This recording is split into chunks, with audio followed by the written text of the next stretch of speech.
Alright guys, Sully here, Shamrock Forge, and today I'm doing a little project. I'm not going to tell you what it is, I'm just going to kind of show you. So I'm starting out with a piece of 3/8 round stock that I originally used in my treadle hammer build video. This particular piece was the pedal that worked the treadle hammer. And I've since, tossed all that out the way or whatever. I kept the good steel. And so now I'm just taking that stainless steel ring off and throwing it in the forge, and I'm going to straighten it back out and make it a straight piece of 3/8 round stock.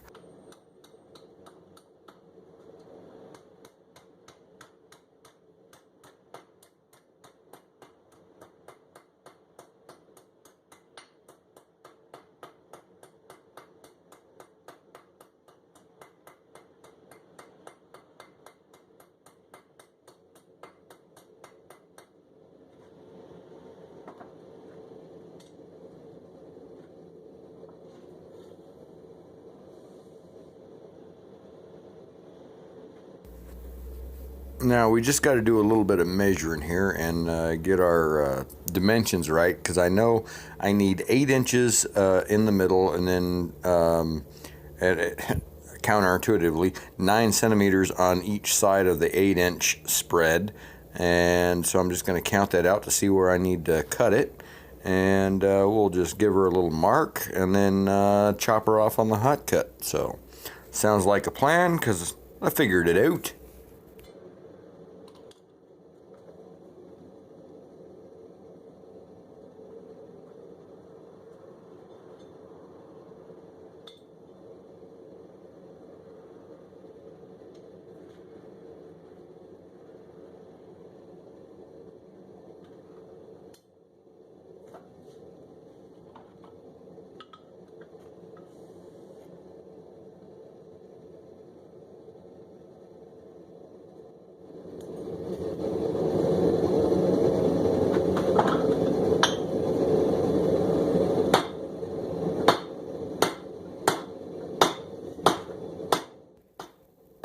I meant to stop before I actually cut it off with the hammer, but it went off. It came off just a little sooner than I anticipated, so whatever. It's a mild steel, not a mild steel, but a soft face hammer, so no big deal.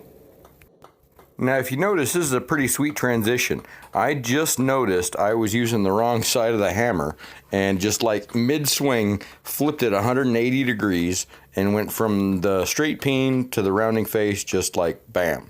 I mean, didn't even miss a beat. I thought that was pretty neat. That's one of the reasons I like a Hans Groff hammer. The flat sides in the handle make it very easy to index, and I can literally flip it mid-swing and be right where it needs to be. Now what I'm doing here, I'm just kind of flattening out the ends because I've got it there. They're going to be flat and they got to slide up kind of in a little slot. So I'm just kind of flattening those out a little bit and giving them, that kind of shape. And whip out my trusty Champ Ironworks circumference ruler, just because it's handy for measuring regular things as well. I don't need to know the circumference on this, but I do need to check my length, and I need to check for center of the piece, measure 4 inches out from each side of the center, and then put in some little center punch marks so that I can make my bends in the right places.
Now, for the purpose of this video, I'm not showing the repetitive processes for the most part.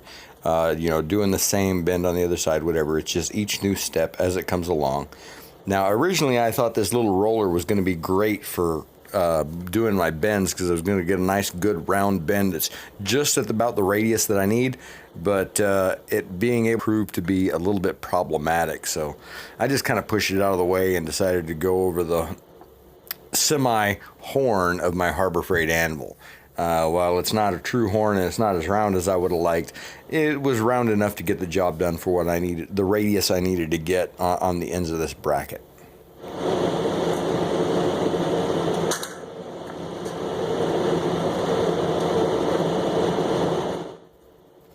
And it's a good rule of thumb, just measure once, cut twice.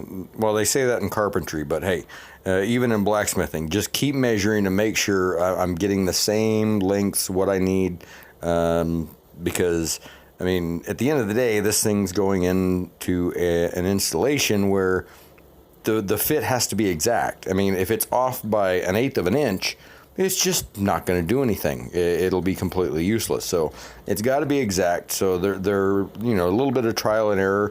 Take it to fit it and measure it and all that, and hopefully it all works out.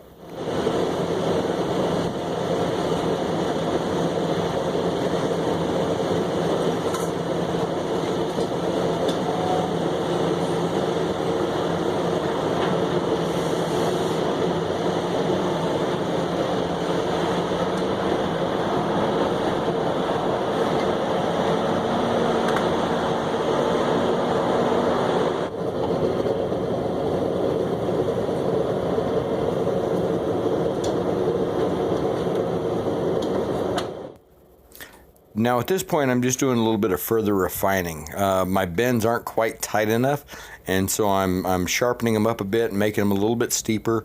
They've got to come closer in to engage the piece that they need to engage, and so I got to bring it. They're a little too shallow, and so I'm just working on that and seeing if I can get it right where it needs to be.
Now, see, at this point, I'm trying to figure out, I've got to put just like a little bitty 1/8 inch curve, 90-degree curve back on the tip of each one of these ends, and I'm trying to figure out how to do it, and it's kind of stumping me.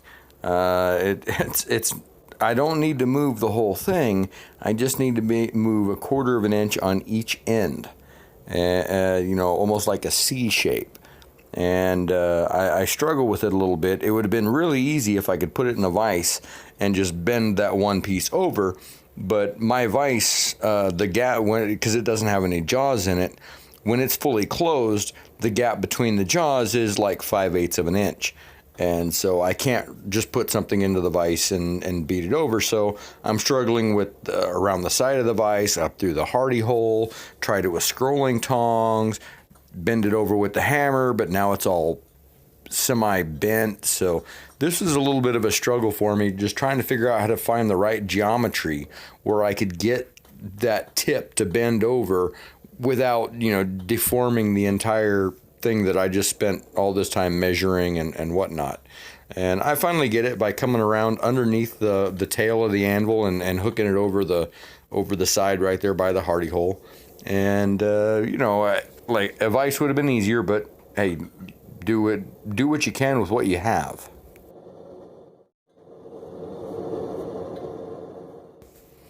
Now we're just going to apply a little bit of blacksmith paste to it, or something similar. It's you know, a mixture that I got from James at County Line Forge. Certain amount of paste wax and turpentine and boiled linseed oil and beeswax, and just kind of black it up so it's not sitting around rusting in my truck all the time. And yeah, it puts a nice finish on it and gets the job done.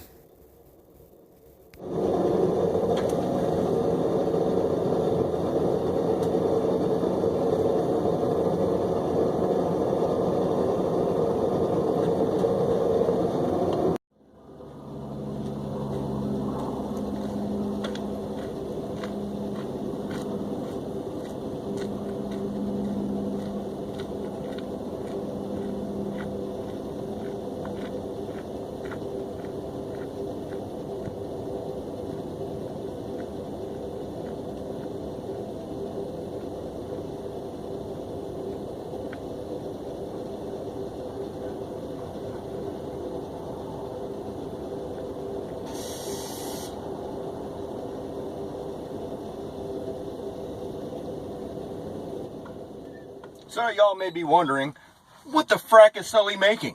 This makes no sense.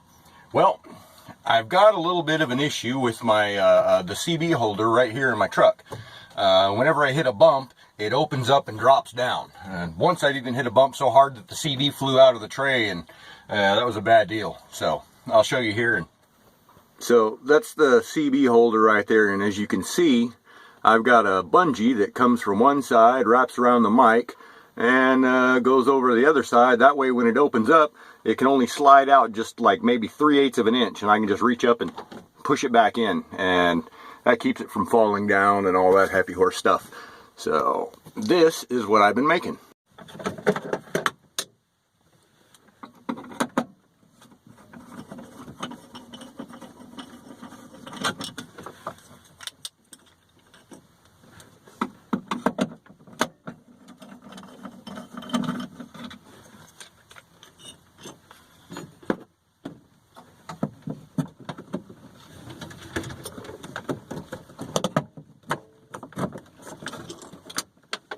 Oh no, I lost a screw. There it is. All right.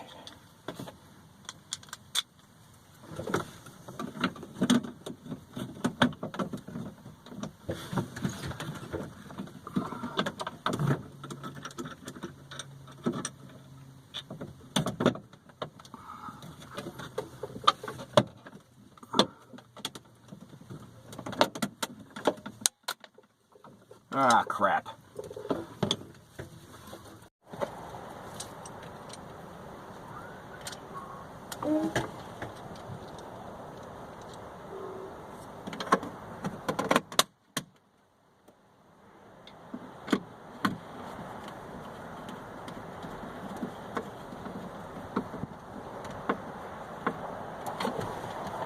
And there we go. Now you can take this little bungee strap off and throw it right out the window. And now, this thing does not come down. It's solid. So, you know what they always say? If I got a problem, yo, I'll solve it. And don't forget to like, share, and subscribe. And until then, keep on forging on.